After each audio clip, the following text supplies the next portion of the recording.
All right, let's jump right in. We're going on a journey into a really powerful, proposed alternative ending for a play. It's a scene that completely transforms the story into this profound moment of judgment. We're heading deep into a mystical forest, a clearing that's just glowing with moonlight, where your past isn't just something you remember, it's literally waiting there for you. And that's where it all begins, with this one simple, kinda chilling line. Just picture it. The drums fade out. The ceremony seems like it's over. But for these four people, there's no way out. The ground itself, the ancient roots of the trees, they actually start to rise up and form this gentle but totally inescapable circle around them. They're trapped. And really, this is the big question we're tackling today. You know, it's one thing to have a memory, but what happens when the memory has you? When the forest itself decides, nope, you have a debt to pay. Not to anyone else, but to the truth that you've been running from your whole life. So let's really set this dreamlike stage. We're in a forest that doesn't just grow, it watches, it remembers, and tonight, it's passing judgment. We have four souls who thought they were just watching a play, but it turns out they're about to become the stars of a trial they never, ever saw coming. Okay, so who exactly is trapped in this clearing? Well, we've got our four mortals, a carver, a courtesan, a historian, and a councilman.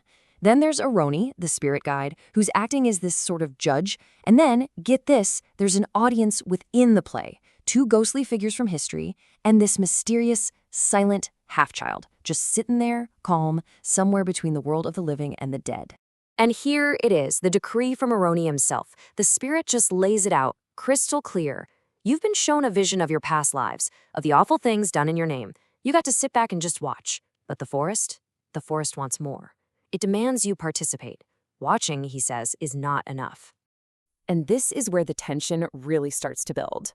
The first person to push back isn't challenging the spirit guide. It's one of the mortals trying to argue her way out of this supernatural trap. It's just pure human instinct kicking in, right? Self-preservation. This is such a powerful and honestly such a relatable argument from Rola. She's basically saying, hey, that wasn't me. I'm not my ancestor. That was a different person. She's trying to draw this hard line in the sand between who she is now and the sins of the woman who just happens to look like her. It's a perfectly logical defense, but logic has very little power in this place. And this just lays out the conflict perfectly. The ghost of the dead woman, who was her victim centuries ago, she doesn't get into a debate about reincarnation. No, she just points to the evidence, right here, right now. For every defense Rola has, the spirit comes back with this simple, devastating truth. And that final line, it connects the past directly to the present, basically saying the pattern, the real sin, it never actually stopped. So, what happens? That accusation, it works.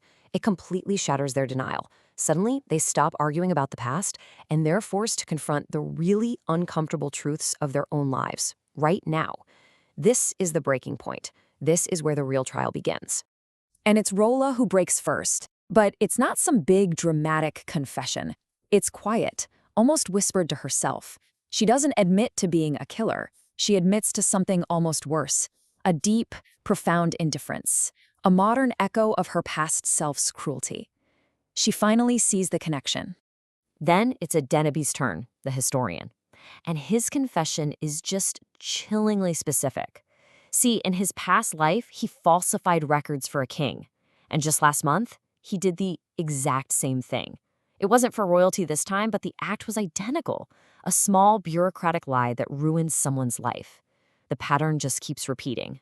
And finally, Demoke, the carver, who's been totally silent this whole time. He just delivers this incredible confession. His masterpiece, the totem he's famous for, is actually a monument to his guilt. He didn't just create something beautiful. He used its beauty to hide a horrible truth, that he let a rival carver die. He literally carved his lie into history. Okay, so all the confessions are out there, hanging in the moonlit air. And you'd think, okay, here comes the punishment, but that is not what this forest is about. Aroni, the spirit guide, steps forward, and he's about to deliver the true purpose of this entire ordeal. And right as he's about to speak, look what happens. The trap itself starts to release them. The roots that were holding them prisoner begin to sink back into the earth. I mean, what a beautiful visual metaphor, right? Honesty, Real, true self-confrontation is the key that unlocks the prison. This right here. This is the line. This is the entire lesson of the play in one sentence. The point of all this suffering wasn't to make them perfect people. It wasn't even to stop them from messing up again. The only thing the forest required for their freedom was radical self-honesty. So let's just break down what the forest is really asking for. It's not about change, it's about awareness. Aroni actually says, you will lie again. We know this. But the hope is that after tonight, after this, the next lie will come a little harder. That moment where you lie to yourself won't be quite so easy anymore. And maybe that's enough. So how does it all wrap up? The circle is open, the trial's over. But this is no happy ending where they all link arms and walk off into the sunrise. This experience has changed them, it's marked them, and the way they leave shows it. And we're left with this final haunting image. The mortals, they don't leave together. They each walk out alone down their own separate path, stuck with their new self-knowledge. The ghosts, they stay right where they are, like silent, eternal witnesses. The have-child, that symbol of the future, just vanishes. And then the drums come back, not with a big triumphant beat, but with this soft, questioning rhythm, leaving everything totally unresolved. And so, we end by turning the mirror of the forest on ourselves. These characters were forced to face the lies they tell themselves, those convenient little stories we all build our lives on. And that leaves us with one last, pretty intense thought. If those ancient roots rose up around you in the middle of the night, what's the one truth you've buried that the forest would demand you say out loud?